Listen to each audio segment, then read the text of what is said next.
Okay, good afternoon, everybody. We're going to go ahead and get started. So today we're going to have a special lecture. It's going to be a reboot of our health services lecture series. And starting in 2015, there's going to be 2 of these every week.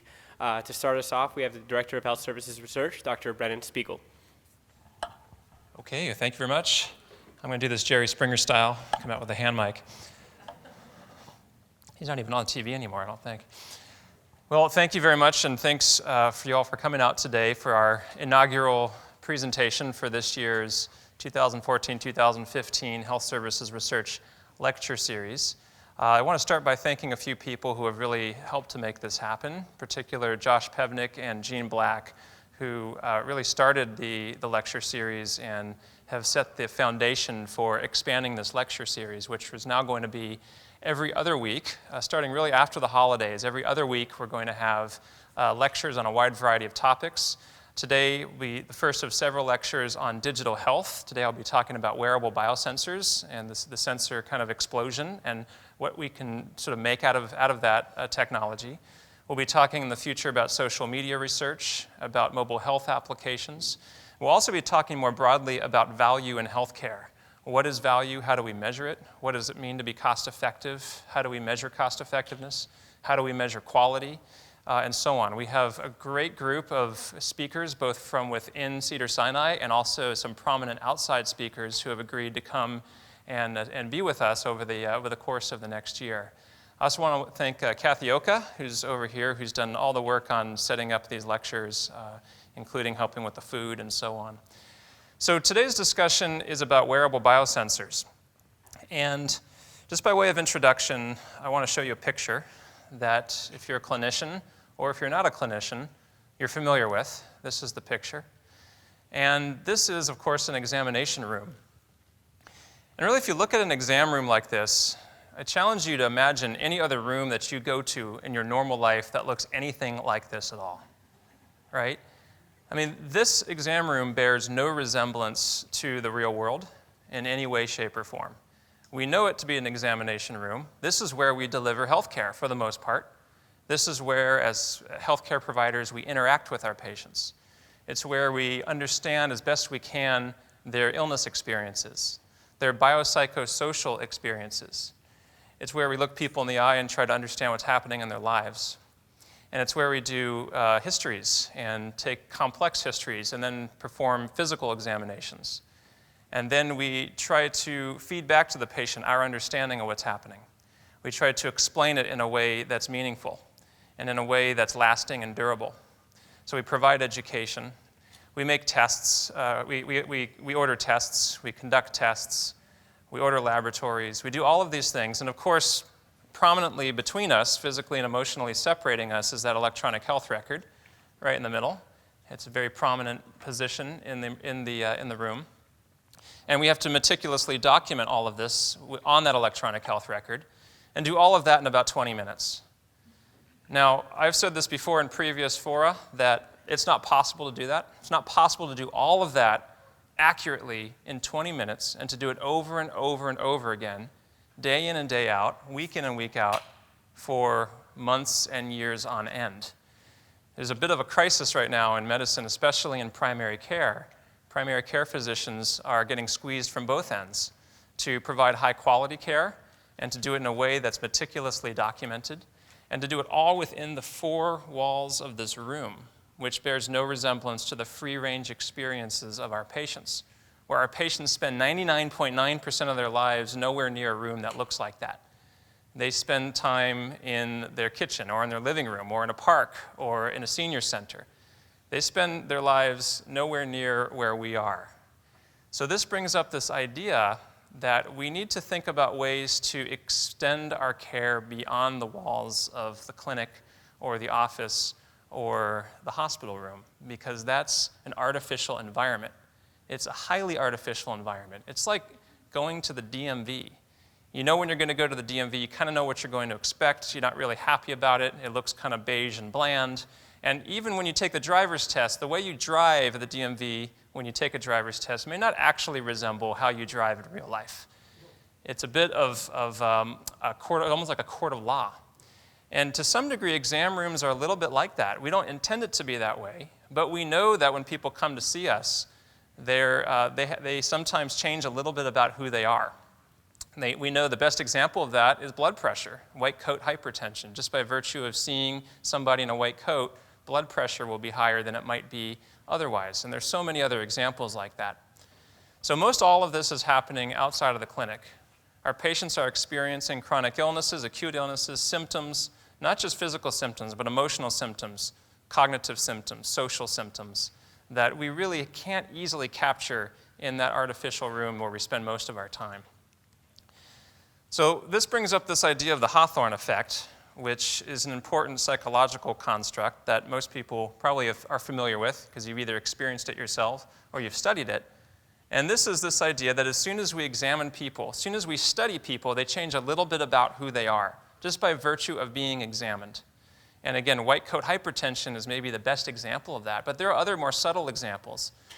You know, when you're going into what seems almost like a court of law, and you've got 15 minutes to tell your biopsychosocial illness experience to sometimes a stranger, you might give a strategic history. Not because we're trying to fool anybody, and I'm speaking for myself. I've been a patient.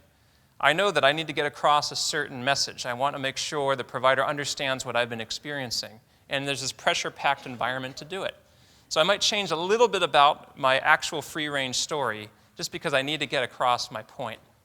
So this is an important concept, and if I leave you with anything today, it's this. It's that passive monitoring can be incredibly powerful. The idea of monitoring people passively where they work and where they live and where they play can provide us more information than we could ever capture in the course of a 15-minute interview in this beige room with a sink and this weird-looking table. Now, we do our best in that environment. That's the way it's set up. That's how we take care of people. But is there a way that we can take care of people from a distance? Can we take care of people remotely?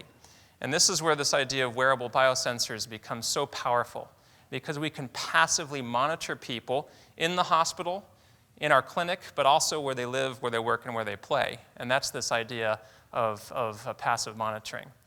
So I want to bring up this framework and describe a framework, which I've mentioned to some of you before in previous talks, that gives us a sense of where something like biosensors fits in. And the idea of monitoring people or monitoring patients is that we can do it in 4 different ways. We can monitor people actively, where we ask people to actively participate and provide specific feedback to us at a certain time and a certain place. Or we can monitor people passively, where they don't even really remember that they're being monitored anymore. Like, I've forgotten that I'm wearing a Fitbit right now. I just had to remember that. The Fitbit has picked up how many steps I've walked up and down since I've started. It's doing that all day long, and I forget about it. You know this from reality TV shows. People know even with cameras on them, they start to act all strange after about a week. They forget that they're being monitored. This is human nature. We tend to forget if we're being passively monitored. And then we can measure subjective information, how people feel as they report it out of their mouths, so-called PROs, or patient-reported outcomes, how they feel physically, emotionally, socially, their quality of life. These are things we can measure that are subjective. And then we can measure objective information.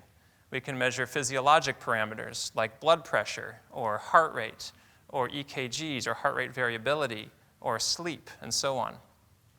So up here, this upper left corner, is the world of surveys. It's the world of patient-reported outcomes or PROs. It's the world of mobile health applications where we can monitor patients' symptoms and their reporting. And we'll talk a lot about this quadrant later in this series of lectures as the year goes on. The upper right quadrant is where social media can fall. And this is the idea that we can monitor free-range large populations passively by listening to what people are talking about on a massive epidemiologic scale. And I'll talk more about social media research also in this lecture series in time. What I want to talk about today is where biosensors fit in. Biosensors can be used both passively, like the Fitbit on my wrist right now, or actively, where somebody has a sensor, but they activate it when certain events occur. Like I'm having abdominal pain right now, I'm going to activate my abdominal biosensor. And I'll actually show you an example of an abdominal biosensor a little bit later. So this whole idea of biosensors has really come out of the health and fitness world, and this idea of the so-called quantified self. So the quantified self movement I'll talk a little bit about is this idea that with information, we can learn more about who we are. We can learn more about ourselves. It's really kind of inward looking.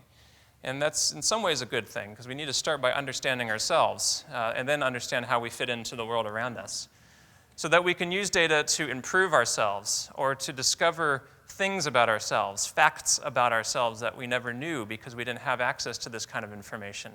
We can have new awareness about ourselves, develop a new lens to look at ourselves, a new mirror to look at ourselves as a result of having real-time information, knowledge about ourselves that we didn't know before. So these are the principles of the quantified self movement. And the quantified self movement is just this. It's a movement to incorporate computing applications and wearable sensors and wireless communication, which is now ubiquitous, to quantify and track inputs, health states, and functions. And these are including mental functions and physical functions. And there's a wide variety of these input states and functions that can be measured. And these are some examples, and I'll talk about a few of these during today's talk. Now, we're not using these at scale right now in healthcare. I can think of very few examples. I can think of really only one example, and I'll talk about that example, where we're using biosensors at scale to drive population health, to take care of large groups of patients. Almost no examples yet. So most of this is being done with Fitbits and with other kinds of devices that probably some of you are wearing in more of a consumer orientation. But this idea of the quantified self goes far, far back. This is a quote from Benjamin Franklin when he was tracking 13 personal virtues in his daily journals. He said, "I was surprised to find myself so much fuller of faults than I had imagined, but I had the satisfaction of seeing them diminish." And that's so interesting. And he didn't have a biosensor. His biosensor, his biofeedback, was to monitor carefully and meticulously his virtues, or maybe lack thereof, in his daily journal, and to track it and study it. He was a scientist, like most of us. And then to take that information and to provide self-awareness and self-knowledge and self-discovery, and then to act upon that information and to change bits and pieces about who he is and what he was doing, and then to track it and see improvements. And that's, of course, the feedback cycle, this virtuous loop that we strive for, where we have assessments, interpretation, integration of the data, and then tailored feedback, action, and then it's this sort of virtuous cycle that continues. And that's the goal behind the quantified self movement, is to allow for that cycle to occur by tracking things about ourselves. Now, Benjamin Franklin, if he were alive today, would use things like this, a wide variety of applications, generally mobile health applications, that allow us to track certain attributes of generally our sort of psychosocial and physical experiences. These fall within the realm of PROs, or patient-reported outcomes, where we can monitor our PROs ourselves with these kinds of applications. And increasingly, people are starting to realize that this can be a game changer for themselves and for their patients. And there's now this Quantified Self conference that is an international conference. This year it was in Europe. And the stories that people tell are pretty compelling. These incredible human, compelling, profound experiences of how people have changed their lives by monitoring aspects of themselves, not just through self-diary, but through a combination of different tailored inputs, including wearable biosensors. One of the most powerful stories is the story of Ari Meisel, who claims to have sort of cured himself of Crohn's disease. And it's a video that you can watch where he talks about how, in order to do it, he had to learn about how he was feeling emotionally and physically, what his sleep was like, what his diet was like. And he monitored all of this. And of course, this is a lot of work, but he did all this, and then he put it together, and he created a tailored intervention for himself. And he says he has been free of medications and free of Crohn's disease as a result. Now, results may vary, but this is one person's experience. So this is an amazing statistic that I've shown to some of you before. You might ask yourself, where is your smartphone right now? I always ask this question. Does anybody not have a smartphone on them right now? Good for you. Good for the three of you. Oh, was there another one? Right. Now, there was a demographic variation just now. There is a digital divide. And without going into personal demographics of the people that raised their hand, they all had something in common. as far as I was able to tell from here quickly. And certainly all of them were over the age of 45, I'm guessing. There is a digital divide that has really started to separate society and is getting deeper into people that are very comfortable with digital technologies and those that can't, that are not and don't wish to be. And I'm not going to stand here and say which is the right or wrong approach, because there's virtues to both of them. And I think we all would agree that we can drop our smartphone from time to time. I mean, what am I doing with my smartphone in my pocket right now? Am I going to take a call? I'm lecturing to you guys. But yet I have to have it connected to my person. So this idea that we're all walking around with this powerful computer, except for 3 of you, at almost all day long, you sleep with it near your bed in case, I don't know what happens, in case you need to get a call, you can wake up and immediately check your email. It's a strange thing, but it's a powerful opportunity with ubiquitous wireless sensing to tap into the physiologic parameters of ourselves and of our patients. This is a gateway to the world. And it's given rise to an increasing number of different form factors, different kinds of sensors that we can use. Now, I said I have a Fitbit on. I have no relationship to any of these companies. I happen to wear a Fitbit. Is anybody here wearing a biosensor right now? Okay. I see like 4 or 5. So it's a pretty small amount considering how many people are in the room right now. The rest of you maybe don't want to raise your hand, or you're eating tacos or something. But this is increasingly penetrating society, the idea of having different kinds of sensors. And for the most part, the sensors are focused on motion sensing, focused on movement. And in many cases, they're really just kind of smart pedometers. So the Fitbit is an example of a smart pedometer. It has a triaxial accelerometer in it, so X, Y, and Z. It can tell when you're moving in space. And there are algorithms that allow it to tell you if you're swinging your arm in a way that is consistent with a walk versus faster, more consistent with a run. And it can provide information about how far you've gone, about how many steps you've taken with a goal of 10,000 steps or more per day. That's sort of been worked out as a nice target. And also how active you've been during the day. It doesn't have GPS. It doesn't tell exactly where you've been. That might make some people a little bit twitchy if Fitbit knew where you were going. But I'll show you some examples where we can do that. That's with the Fitbit. This is the Jawbone by Up, which provides virtually the same functionality. Looks a little bit different. People seem to like that form factor a bit. This is the Nike Fuel Band, which really was one of the innovators in this class and is since starting to sort of die on the vine. Nike has largely shut down this activity and is focusing more on software than hardware at this time. Here's Serena Williams. She can't even play a match without having her Nike Fuel Band on. This is the Shine, which is made out of aircraft-grade titanium. You can run it over with a tank if you wanted to, and apparently it'll keep working. It's also waterproof, so you can swim in the thing, and it provides basic information about motion as well. This is the Amigo. We happen to be testing out the Amigo right now. Again, I have no relationship with the company, but we're evaluating the Amigo for some research that I'll show you in a little bit. And what's neat about the Amigo, it has, in addition to basic motion sensing, it also can measure pulse oximetry and heart rate variability, some other additional parameters. Plus, it can characterize types of movements.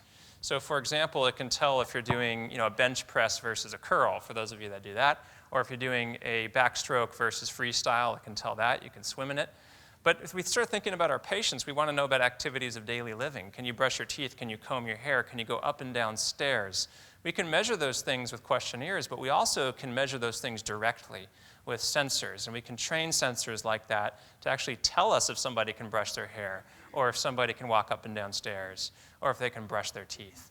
And after they get used to wearing it, it just becomes part of everyday life. Now there's, as you can imagine, it's not so straightforward. Not everyone wants to use it. Some people brush their teeth with their right hand and the sensor's on their left, all sorts of details. But these things can be done with these sensors. Now you've all heard about the iWatch, which is coming, and this is likely going to be a game changer. The iWatch, of course, does a lot of things that we need for personal computing purposes, but it also has a triaxial accelerometer in it. And it can also measure heart rate and has sensors on the back that could be specialized for other features as well, like pulse oximetry, from what I understand. We're still finding out what it can do and how it can do it, but it will plug into the Apple ecosystem, which provides now incredible bandwidth with the Apple Health Kit, which has recently been announced about 6 months ago, that allows sort of an open platform for device manufacturers to plug in their biosensors within this ecosystem. So we're going to find out more about just how the iWatch can be parlayed for consumer health, but increasingly for actual health care, as Apple has announced partnerships with, I think, 17 different health systems, and Cedars-Sinai is one of those health systems. So here's my data. This, unfortunately, is all too common. And this particular day, I slept for 3 hours and 56 minutes, and I was very active for 2 minutes. And that's not good. That's not good. I try to stay active. I run the LA Marathon every year, so days like this are bad days. So when I see this, the idea is I can do something about it. This is that virtuous cycle. So I think, well, I have to do something about that. So the next day, I sleep in, and I'm a champion that day, 59 minutes active, 9 hours and 8 minutes. That happens about once a year. I get that kind of sleep. So this is nice to be able to. Now, recently, I've just been seeing it go down and down and down, and I haven't done anything about it. So getting the information is only half the battle. Acting on it is the other half, and that's the behavioral part. That's a social science feat, not a computer science feat. So that's an important thing, is information's great, but what is the information? What is the action plan? What do we do about it? Is it visualized in the right way? Is it presented at the right time and in the right place?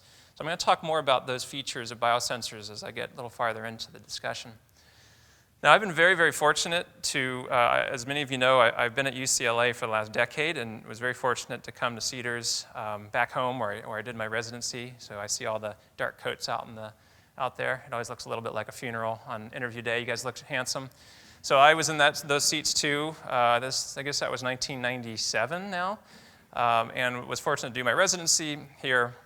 Was at UCLA, and now I've come back. But while I was at UCLA, I was very fortunate to get involved, deeply involved with the Wireless Health Institute.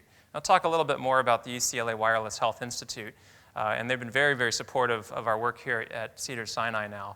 And the idea behind the Wireless Health Institute is to bring the very best of breed electronics with the best of breed electrical engineers with the best clinicians who have access to patients. So we can bring all that together and kind of through superconvergence create new value that wasn't possible. And in order to do that, to truly create sensors and biosensors from the ground up, industry alone cannot do that. Industry can create nice, shiny objects that are looking for an application. We need to reverse that. We need to find out from our stakeholders in the clinical trenches, what are the needs? And then once we know the needs, we can figure out if there needs to be a sensor to support that need and work backwards. What happens too often is we work forward. Somebody has a device, then we want to figure out where to use it, how to use it, when to use it. But really, we need to reverse that. And that's what they do at the Wireless Health Institute, is they work with clinicians from the ground up to build these sensors. And I'll show you an example of how we've done that. The Wireless Health Institute is sort of most famous for motion sensing. And I'll talk a little bit more about Bill Kaiser, who runs the Wireless Health Institute. He's a world expert in motion sensing. And this is the winner of the 2012 LA Marathon, and I'm in that same race somewhere about 2 hours behind him probably. And he's got a little tiny sensor on his shoe, and that sensor has a triaxial accelerometer in it, but it also has a gyroscope. And that's not found in Fitbits. And the gyroscope is providing information on range of motion, all in three-dimensional space, and it knows where true north is at all times. So now we can start to look at pronation, supination, ground contact time, stride dynamics. And in fact, on KTLA, on the news, they were able to monitor some of the top runners, looking at their cadence, ground contact time, and kick dynamics, and predict around mile 13 who was going to win the race. And they did that successfully based upon the trends of what was happening through the first half of the race, could predict who was going to win the race, and they were correct. Other folks are wired up too, sort of average runners. Here's Susan Mitchell, and you can see her cadence sort of starts to drop, her ground contact goes up, and her kick dynamic drops, which is normal. Mine probably started dropping about here. Here's sort of a world-class athlete who's able to maintain that through a good part of the race, but then just hits the wall. You can literally see her hitting the wall here as her cadence drops, and her ground contact time increases because she's spending more time on her foot rather than up on the forefront of her toes, where really naturally you should be running. and the kick dynamic is starting to drop. So you can see these things. Now, these are far different from patients. These are highly trained athletes, but can we use this kind of stuff to take care of patients? And I'll show you an example of how we're doing that. What they've been able to do at the Wireless Health Institute is work with some commercial vendors and use their gyroscope triaxial accelerometer to actually provide real-time feedback through an app. And then it's like having a world-class coach in your ear. And this sensor will literally tell you if you're pronating too much, if you're supinating, what your ground contact time is, and give you real-time feedback about how to change your stride. And they've actually developed this in concert with the U.S. track and field team and some of the world's best track and field coaches to essentially emulate what a world-class coach would say to you if you were out on a run with this technology. So that's very exciting. What we're trying to do now is use that to find out specific activities like walking up and down stairs or brushing the teeth or so on. And this is an experiment done. We're following an individual patient through a building, and you can see this person walking up these stairs, down a hallway, goes into a classroom. It's at UCLA, walks around a desk, and then has a seat, then gets up again, walks around the desk, and then comes down the stairs again, and then comes all the way back to the beginning, and it's just barely off. The GPS is very precise. And this can't be done with sort of traditional Fitbits and other kinds of consumer devices. What we're doing now is we're working with Michael Weisman and the rheumatology group here at Cedars-Sinai to see if this information will be helpful for people with rheumatic conditions, in particular starting with rheumatoid arthritis. So people with rheumatoid arthritis, especially severe RA, of course have range of motion difficulties. And also what tends to happen is sometimes when a patient is starting a new therapy, like a etanercept, for example, they may not really know if they're getting better or not. You know, they're waiting for the pain to subside. And it might be subsiding, but they can't really tell. So one of the goals is, can we provide information in real time back to patients to see if they can tell that they're getting better? And the idea behind motion sensing and range of motion in particular is that there could be some very subtle improvements early on that are hard to detect unless you have that information being fed back. So what we're doing is placing these sensors on the patients with RA. We're just starting this study here at Cedars-Sinai now. It's a brand new study. And we're trying to see, first of all, is it acceptable to patients? Do they mind wearing these things? The very fundamental questions we have to start with. How do they use this information? How would they like the information to be visualized? And I'll show you an example of that in a second. And so on. And this is very fundamental work. The other question is, how do these sensors compare to a daily journal or a daily diary? So there are all sorts of patient-reported outcomes, or PROs, in rheumatoid arthritis that are commonly used in clinical trials. So we're going to be measuring those PROs concurrent with the biosensor to see if the biosensor can not necessarily replace the patient report, but can it complement the patient report? And then the idea is, can we use that information to create visualizations like this?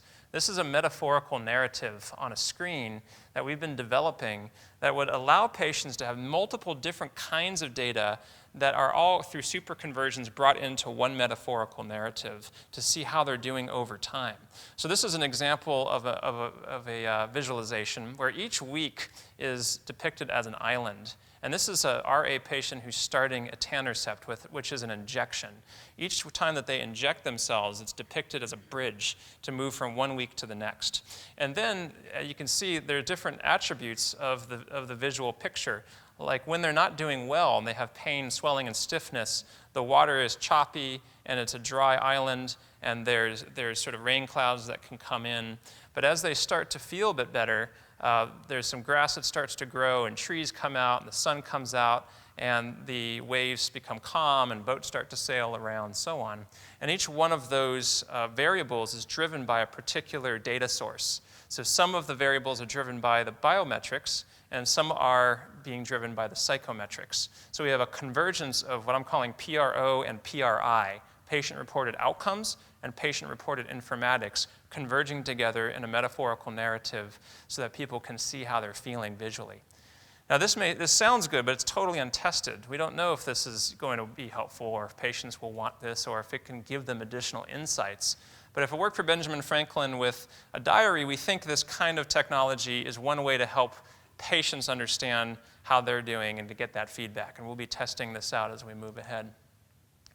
So I mentioned psychometrics, and PROs essentially are ways of measuring cognitions and emotions and psychometrics. But can we do wireless psychometrics? So we know from the autonomic nervous system, the way it's arranged, there are a variety of targets, physiologic targets, that we could measure to monitor differences in stress and anxiety and so on. And this picture demonstrates a variety of targets for wearable biosensors. Starting from the top, just measuring people's brain activity directly, or the size of their pupil, or very importantly, how people are sleeping, their heart rate, blood pressure, respiratory rate, their digestive activity, sweating, oxygenation, fidgeting, moving, psychomotor activity. All of these things are measurable. Even laughter is measurable. Everything that we care about in life, really, in one way or another, there's some surrogate that we can measure. We can't measure love directly, and we can't measure happiness directly. Those are constructs that we're not able to take a picture of or run a blood test for. But that's the most important thing that we care about in life, is health-related quality of life. We try to seek pleasure, and we try to avoid pain, and that's what we do in the world. But we can't take pictures of those things, but we can estimate those things through a variety of different biomarkers and psychomarkers. And that's the idea behind using wireless psychometrics. This is an example of one of the most successful, earliest biometrics for sleep. It's called the ZEO device, Z-E-O, and it's no longer even on the market. It's gone because the technology has moved so quickly that this technology has been replaced by others. But this, what's amazing about it is for, I think, about $100 at the time, you buy this thing, and it provides deep information about the architecture of sleep, not just whether you're asleep or not, but if you're in REM sleep, for example. And it provides all that information. And what's amazing about this is that we normally do it like this, right? So we normally wire somebody up, and we take somebody and pay about $5,000 or $6,000 or $7,000 or more. And we take somebody who can't sleep real well, we put them in a thing that looks like a hotel room with one-way mirrors, and we say, now we need you to just go to sleep for now. And we're going to videotape you, by the way. So alternatively, we can have people in the comfort of their home, not just one time, but multiple times measure their sleep. And the reason I show this example is because there's evidence to support it. And this is a correlation plot looking at the full polysomnography versus the sleep study, looking at something called total sleep time, or TST. And the correlation is almost perfect, right? You don't see correlations like this, in nature. It's that good. It's a 0.97 correlation. So essentially, that little thing replaces the sleep study, at least for the total sleep time. There are other parameters that are looked at for sure, and those correlations are also pretty good, but I've shown you the best ones. So we haven't completely gotten rid of sleep studies, don't get me wrong, but there's certainly other opportunities. I like to show this example because it's an interesting story. This is a wearable sensor out of MIT, out of the MIT Media Lab, where they've done a lot of this work. And it's an old technology that's been used forever. It's galvanic skin resistance. So when you get stressed or anxious, there are tiny little changes in the amount of sweat in your skin, and that changes conductance across the skin. And we've known this for a long time. But the idea here is to use a bracelet that's wireless and that can measure those minute changes in stress, at least we think stress. It can measure changes in skin resistance and then transmit that to an application. This was originally developed for Super Bowl commercials because these companies spend something like $7 million for a 30-second ad. So they want to make sure that it's actually going to resonate and be effective. And they wire people up and look at their emotional responses to the advertisements and tweak them a little bit. So when this has been studied, what's neat about this is you can see second-to-second variations in galvanic skin resistance. Here, with a physical stress, riding a bike, a cognitive stress, doing a mathematical problem, and you can see some people are quite comfortable doing math. It doesn't really strain them very much. Other people, maybe not math people, so to speak, are having a little more difficulty working through the problem. And here's some physical shape, and then here's emotional stress. I've mentioned this to some of you before. I like to repeat it because it's such an interesting example. The methods section of this paper is spectacular. It talks about the 5 minutes of the zombie movie with the decapitations and so on that they actually showed the subjects. And this person's really upset about it, and this person's kind of upset about it, and this person's a psychopath. He's totally very comfortable with that scene, evidently. So there's other ways we could do wireless psychometrics. I show this example because it's another example of a metaphorical narrative. So what's happening here is this woman is wearing an EEG band across her head. It's a wireless 6-lead band, and it's measuring her internal mental state. And when she's anxious or upset, there's, rather than an island, there's sort of like a countryside that has very similar attributes. The rain comes in and there's lightning, but when she's comfortable or when she's more calm or meditative, then the scene becomes more bucolic and comfortable. So there's this idea of having immediate feedback visually through a metaphorical narrative to see what's happening inside your mind, and then through biofeedback to change that. And just think how helpful that would be for us, just in this room, much less our patients. We know mental health permeates all of healthcare. It's underrepresented, it's really appreciated, the importance of understanding mental health problems. And I've been working with, where's Itai here, and Wagi from our psych department to try to think more about that. And we're certainly convinced that we can provide value and save unnecessary hospitalizations and emergency room visits if we had a better sense of what is actually happening into people's minds in everyday life, no matter what condition they have. So this is just an example of one potential intervention that could be tested in a randomized controlled trial if we wanted to, in a variety of different populations. I'm very fond of this. I literally used this on a patient this morning in clinic. I'm a gastroenterologist. And I see, like most of you, patients with mental health problems, especially in GI, where people come with abdominal pain or irritable bowel syndrome. And sometimes stress and anxiety are exacerbating or driving those symptoms. And I can talk to somebody about relaxation breathing, or I can literally just have them do it. And this is a free application that you can get. It's called Belly Bio, where you put it on your abdomen, and as you breathe in and out, the sensors in the phone will tell that you're breathing. And then you can actually control a symphony orchestra, play Pachelbel's canon or something like that. As you breathe in and breathe out, you actually move the orchestra through the chords. And it forces you really to slow down and to breathe more calmly and slowly, and then it shows that to you on the screen. Now, I really like this. I use it myself. You might use it if you're interested, but I certainly have found it effective for teaching mindful meditation and relaxation breathing to my patients, because you've got 15 minutes. How are you going to explain that really in a way that's robust and durable for patients? I don't think it's generally possible, at least for me, to do that, but if it can at least give them an app and show them what it does, maybe that can be used, maybe not. Not everyone is interested in doing this kind of thing, but at least you could try. This is an example that I've shown to some of you before as well. It's a fork. It looks kind of like a kid's fork, so I would have designed it a little bit differently, but that's just me. But this fork will vibrate in your hand if you start to eat quickly. So the faster that you're eating, it'll start to vibrate, and it'll literally say you need to slow down. And this is important because the rate of food consumption strongly correlates with body mass index. It's one of the strongest predictors of BMI and obesity is the rate of food consumption. So this will vibrate and tell you, you need to slow down a little bit.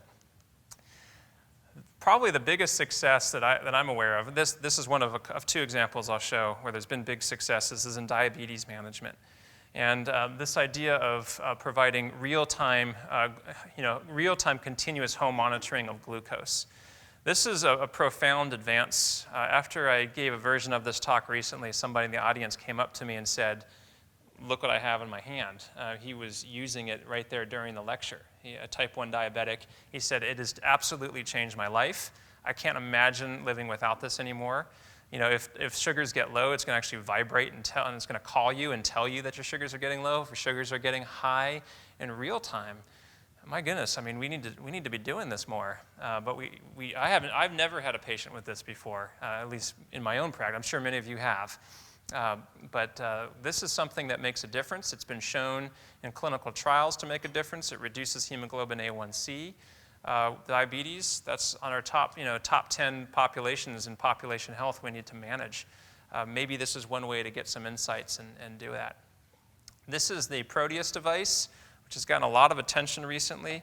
The Proteus device is interesting. It's like a tiny, tiny grain of sand. It's a sensor that's teeny tiny, and it has no intrinsic battery power.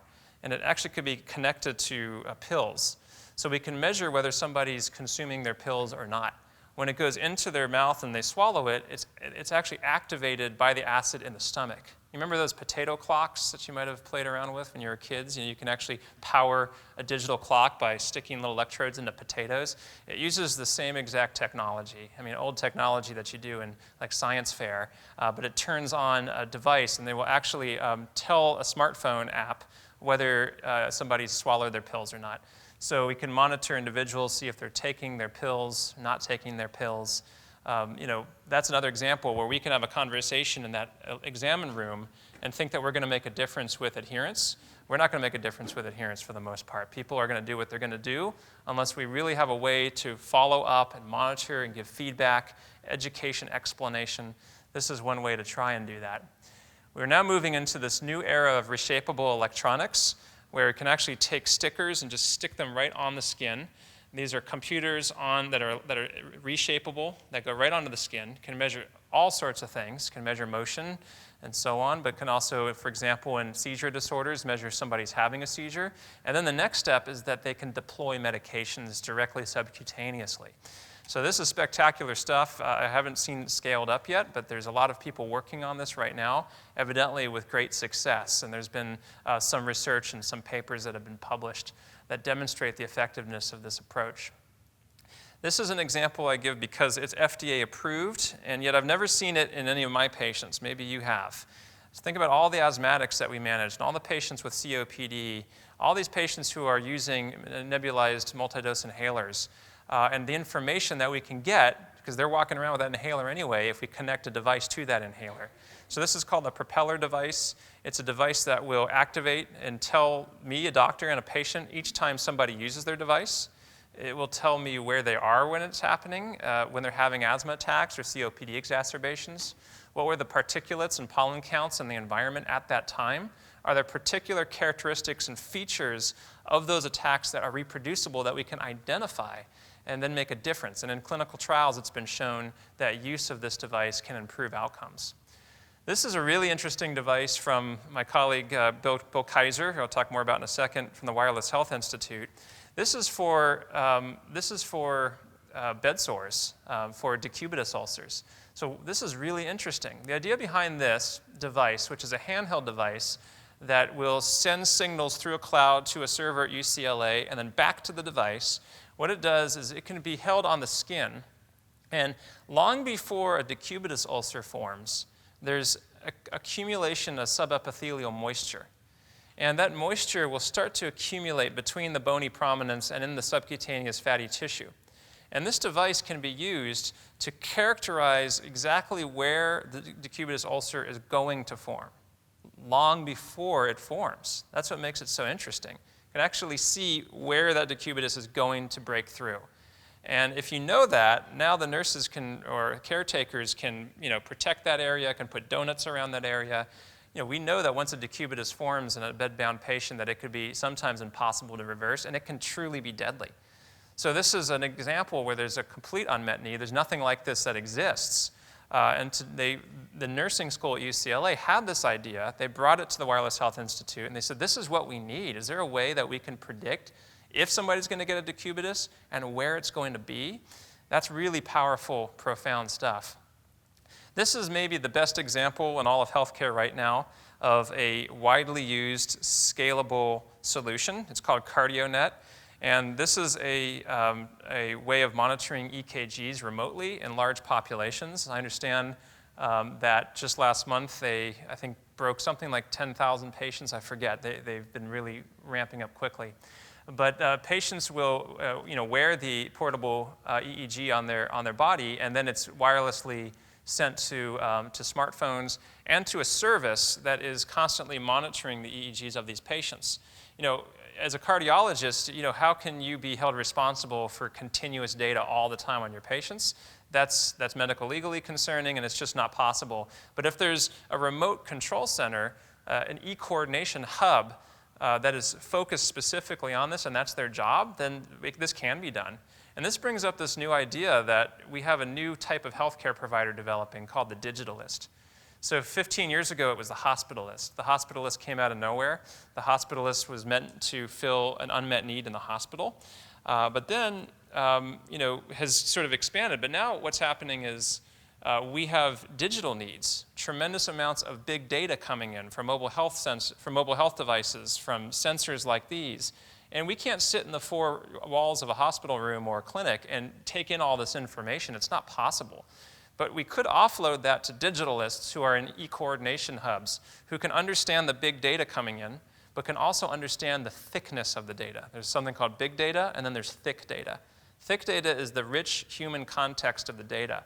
It's the social science part of big data. It's understanding that there's a human behind those data with clinical needs, and the digitalist is able to understand the clinical needs and understand the data, put it together, and figure out what is the right solution at this time for that patient, and do that on scale through an e-coordination hub. That's where we're moving if we're going to do this in population health, and there are health systems doing this right now, several, like Intermountain Health and Geisinger and Mercy, that are developing, putting huge amounts of money into e-coordination hubs to monitor patients at scale. So I want to end this with an example of how we can try and build a sensor that fits some of the different features we're trying to achieve. And what are the features of an optimal sensor? Well, this is a list of the things that we look for when we're evaluating a new sensor. The first thing is, does it address an unmet need? So the clinical need should drive the technology. The technology shouldn't be looking for an indication. There should be an indication that's been identified that might benefit from a technology. It's a very important distinction. Those are two completely different ways of looking at the world. We really need to look at it first from the clinical needs and then decide, is there a sensor that we need to build? It should provide actionable data, data that will guide human beings to make decisions that are specific and actionable and tied to outcomes, and ultimately tied to value. It should provide timely data that's delivered at the right time, in the right place, and importantly, with the right visualization. The visualization is often underappreciated. The way the data should look, like that metaphorical narrative example. It takes a long time to work with stakeholders and patients and providers to figure out how do you want the data to even look. And that's a social science feat. That's a psychometric feat. It's not a computer science feat for the most part. It should be easy to use. It should be easy to hook up. It should hopefully use wireless data transfer when possible. It should have favorable physical features like unobtrusive and non-invasive, have zero risk of infection, should be comfortable, should be safe, preferably disposable. It should be evidence-based. If we're going to use something and start paying for it, it should replace the gold standard or at least track very closely with the gold standard, if there is a gold standard. And it should be supported by clinical trials. And then the last bit, which is, this is a health services research lecture series, is it really needs to be cost-effective. There needs to be a value proposition. Are we going to get people out of the hospital faster as a result of using this? Are people going to see the doctor a little less often as a result of using this? Are people going to feel better and do better as a result of using this? Those are really high bars to set for a sensor. So I want to just bring you through this last bit, this little story of a sensor we created and how we've been trying to keep these things in mind as we've been going through this process. So here the clinical need is to listen to people's bodies. And this is a stethoscope. This was invented in 1816, and we still use it today. Some of you have your stethoscopes around your neck or in your pocket right now, and they work. It was originally developed by this guy, René Laennec, in Paris. And it's sort of a funny story. He invented it because they thought it was improper to keep pressing his ear against the bosom of his female patients. So he decided he needed to give some distance, and he rolled up a tube, and he realized it transmitted sound quite accurately. So that's what we use to this day. Now, the issue here is that stethoscopes are used for 15 seconds at a time. And we can only hear what we can hear with our ears. There are things we can't hear. And also, the computer between our ears isn't necessarily finely tuned to pick up really subtle things. So as a gastroenterologist, I'm interested in abdominal sounds. You've all heard your stomach growl, and when it growls, that has meaning. That actually is a migrating myoelectric complex moving through your bowel to prepare you for the next meal. So there's information that we can gain from listening to the abdomen. The clinical need is that we have people who are sitting in the hospital right now post-operatively, and we're not sure whether to feed them or how quickly to feed them. So we kind of, ask people funny questions like, did you pass gas today? And that's the state of the art for how to decide how quickly to feed somebody. So now we have tiny little stethoscopes and we have tiny little computers. And this is an example of a sensor that we built. In order to build it, we worked with clinicians, we worked with nurses, and we worked with patients. And we said, what does this thing need to look like and how should it work? And what it is, it's a little cap. It's about the size of a quarter, and it's got a little microphone in it. And the microphone just listens to you digest your food. And then a computer analyzes it. It gets stuck right on the abdominal wall. It's a disposable thing, so it's disposable. It's inexpensive to build. And then a computer will sit at the bedside and listen to it. And then we get this sort of thing, which is like EKG for the abdomen. And it listens continuously to what's happening inside the belly. This is an actual tracing from one of our patients. We're doing this now upstairs as we speak in the surgical ward. That's not an EKG, that's nothing of the sort. That's the acoustic signature of somebody's intestinal rate. So it's like having a new vital sign. And rather than a heart rate or a respiratory rate, it's an intestinal rate. So that all sounds great, but what do we do with that? And this is the part where we have to say, okay, let's work with a clinician. And how do we visualize that? How do we present that in a way that's meaningful to patients and providers? So we spoke with our surgeons and they said, I don't know if there's any surgeons here, Jennifer just stepped out. Surgeons are busy, but the surgeons are busy and they said, listen, I don't want a bunch of squiggly lines. I don't have time for that. Just give me like a stoplight. Give me something that's really pretty easy to understand. So, if it's green, that's somebody who I can start to feed. Or if it's yellow, that's somebody who I can maybe give a liquid diet, but be a little bit careful. Or if it's red, that means no food, this belly is asleep. Okay? And that's what they challenged us to sort of think about. So we did a study and we said, okay, well, let's try this out. And here's the so what, which is the action plan. I mean, this is the idea, is, the so what question. If we can kind of think about it in this way, then we can plan on whether to feed or start liquid or give something more solid. So we just published this paper. It came out last month, where we want to just test the stoplight concept out to see if we divided people into 3 different groups: normal, healthy controls, people with post-op but who don't have ileus, and then an oversampled group of people with ileus, and sort of stratified them into those 3 different groups. And we found that the sensor was able to distinguish amongst those groups very accurately, very, very accurately. So the idea was, okay, well, the sensor is doing something.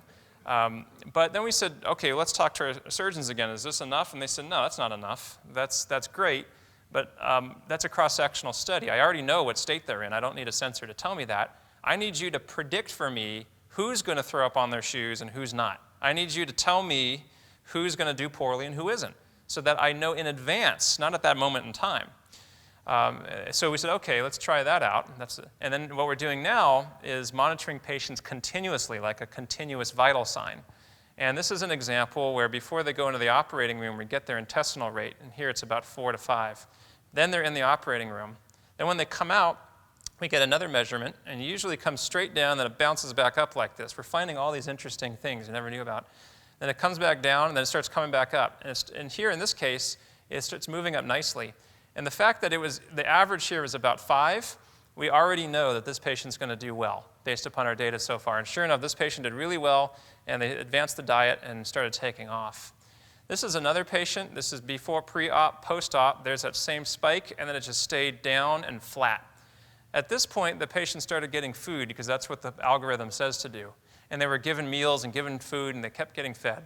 About here, this patient spiked a fever and wasn't doing well. Then about here, the patient looked really bad, and then an abdominal image revealed that there was free air in the abdominal cavity, and then was rushed back into the operating room about here, where they were found to have a perforation, a leak, and intra-abdominal infection. Now, I don't know if we could have said at this point that's what's happening, because in this study, we're not providing any of the data to the teams. It's just running silently in the background. We'll know when we start providing this information, which is what we'll be doing soon. So how do we visualize this? We've been working with our providers to try and figure out how it should look, and with various bar graphs so we can see what the rate is at different intervals. And that's been a success. I'm going to end with this. I got 1 or 2 more slides and I'll be done. I mentioned that in order for a sensor to be adopted, we need some evidence that it actually works and that it actually compares to some gold standard. Because we're trying to reproduce a gold standard. In this case, we have a gold standard. It's called antroduodenal manometry. It's this incredibly expensive, highly specialized procedure that Mark Pimentel does here at Cedars. He's one of the few really in the world that does this at that level. The only person here in LA that does that. And what it is you pass a tube all the way down someone's nose while they're asleep, down their throat, into their stomach, into their small bowel, and then they wake them up, and we measure their intestinal movement for 6 hours, and then we take it out and they go home. So we here are measuring their intestinal movement, and it's actually it looks like this sort of New Age painting, where these deep red areas indicate that there's contractions occurring. This is actually the length of the catheter, and this is time. And here there's actually a migrating myoelectric complex and a movement of food, of intestinal movement through the stomach and through the pylorus. And when we splice in the external abstat tracing, we can see that it reproduces it. So my whole point here, without getting into the details of manometry, is that we need to have evidence, if we're going to really take something and use it, that it's doing what we say it's doing. And here we're showing that this sensor, just by measuring sound on the abdominal wall, is reproducing what's happening inside the cavity of the belly. We have a lot more work to do to research this, and we're working on that now. But this is just an example of the process that we're supposed to go through. This is Bill Kaiser, and I'm showing you this picture for him because you can see me already. Bill Kaiser is an amazing guy, and this guy worked initially at General Motors, where he helped to invent aspects of the cruise control system. And then he worked his way to the Jet Propulsion Laboratory, where he worked on the Mars rover. He worked on several of the sensor systems on the Mars rover. And then he came eventually to UCLA, and he started the Wireless Health Institute. And he says of all the things that he's done in his career, he says nothing comes close to the profound and compelling impact that he can have on humanity than with wireless biosensors. He says he's never done anything in his life more important. And I believe him. He's an amazing, amazing guy. We've been very, very fortunate to work with him. He's a special guy. We're going to have him out to speak here at some point, too. So what I want to show you here at the very end is kind of a preview for what we're going to be talking about later in the series is mobile health. Because what we're doing now is taking these sorts of mobile health technologies, and this is an example of one we're using to track symptoms of people with GI conditions, and not only track the symptoms, but also track the physiology remotely so that we can monitor a patient's, his or her abdominal signals, and then we can correlate the motility patterns against their patient-reported outcomes collected by a mobile health application with this super convergence of data into the application in the form of a biosensor. And that's our goal of where we want to move next. If you're interested in this stuff, this is a book that you can read by Eric Topol. Eric Topol is a famous cardiologist. He lectured here last year on this topic, and it's called The Creative Destruction of Medicine. It's how the digital revolution will create better healthcare. It's about 2 years old now, which already makes it ancient in this day and age, but it still is a good read. These are members of our group, many of whom are here in the audience, and couldn't possibly do this work without a lot of people working together. Many, many residents, fellow students, some of you are here and your names are up on the board. We've worked with a lot of people at all of our partner hospitals, the staff here in our health services research group, and as I said, all Cedars-Sinai residents and UCLA students that have worked with us on this stuff. So I'll stop there, and thanks so much for your attention.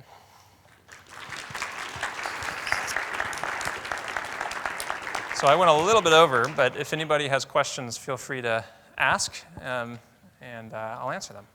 Anybody have any questions? Comments? Okay. That means I'm overwhelmed. Yes? Non-smartphone user, yeah. Yeah.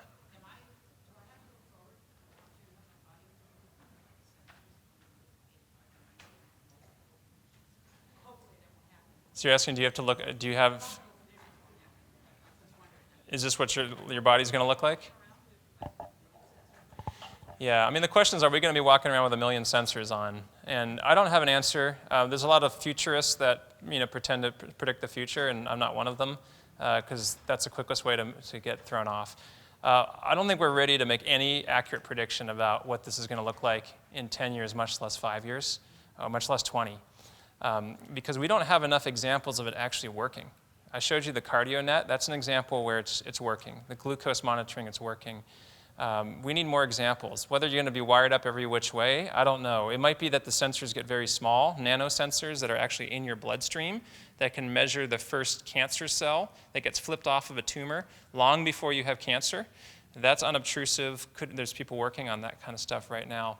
Or it could be that this reshapeable electronics, sort of a stick that just gets on your body, could be used and coupled with something like an iWatch. You end up having everything that you need provisioned through those sensors. But I don't have any idea what's going to happen. Really don't. Wow, this side is full and this side is empty. That's weird. Any other questions or comments? Yeah. Can you discuss privacy? Yeah, privacy is a big, big issue. I didn't talk about that at all.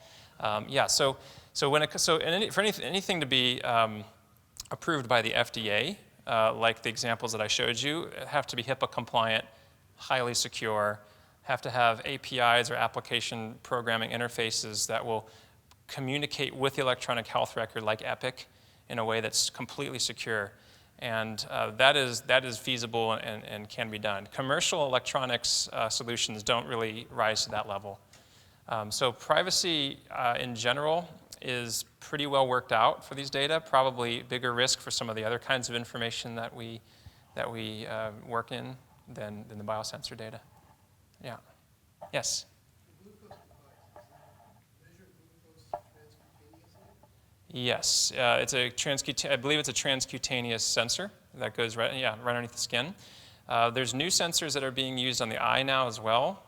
Like there's a contact lens that has a little tiny computer built into it that can pick up glucose in the tears, evidently quite accurately. So there's a few other solutions that are being developed right now. All right, well, I'll stick around if anybody has questions. Thanks again for showing up. See you guys.